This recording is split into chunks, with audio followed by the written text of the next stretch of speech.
Yo, what's up, everybody? This is TA from Noble Sports Entertainment. I'd like to thank you guys for hanging out with me. Without further ado, we're going to go ahead and get into the Michigan and Ohio State game, the rivalry game, the game that Michigan had an opportunity to do some big things this season, and they did not do it. It seems like Ohio State has just had Michigan's number for the last couple years. Michigan has not beat Ohio State in about 7 or 8 years, I believe. They have not been able to get a victory against Ohio State. I know they had a thing this season where they called it the revenge tour, but Ohio State was having none of it today.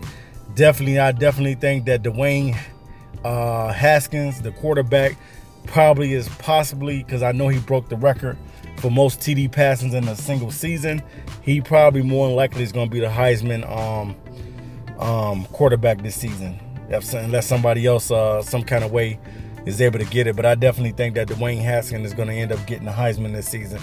But let's go ahead and talk about this Michigan game on today. Michigan lost this game by the final score of 62-39. Michigan could not stop the pass on today, guys. I don't know what happened, man. The number 1 defense in the nation fell apart against the number 2 defense. Haskins was just picking apart and carving up the Wolverines all day long. You know, they could not stop the crossing patterns that the Ohio State Buckeyes was running all through the game. That's all they was doing, was mainly killing them with the pass.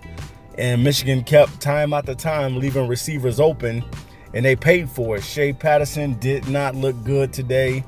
Michigan could not get the ball down the field, and they couldn't run the ball as well. Even though I think Karan Higdon ended up with like 70-something yards, they could not run the ball. And I think that Ohio State was daring Michigan to try to go to the air game. That's one thing that I think Shea Patterson is definitely going to have to work on next season, is being able to throw the ball downfield. This season, he just pretty much game managed the whole season, and it kind of ended up biting Michigan in the butt, not being able to throw the ball down the field. You need a quarterback that can throw the ball down the field to make plays. Michigan has always been known for having great receivers and having some big bodies like Tariq Black, Donovan Peoples-Jones, and Nico Collins, man. They should have took advantage of this.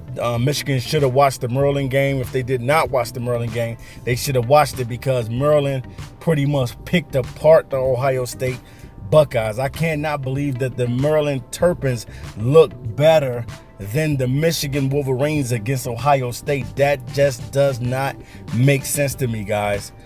So, you know what I mean? I don't know. You know, what do you go with Jim Harbaugh? What do you go with this Michigan team that, you know, a lot of us thought that was going to have an opportunity to play in the playoffs, the college playoffs, for the first time in a long time? And it looked like they laid a goose egg, and that won't be happening. So we'll see, man, who Michigan has to play in the bowl game. But pretty much Ohio State bumped them on the day, and they crushed them. So it is what it is. But I'm TA, guys, at Noble Sports Entertainment. I'd like to thank you guys for stopping by the channel and hanging out with me. Make sure you subscribe to the channel if you have not subscribed. I'm out of here the next time. Peace.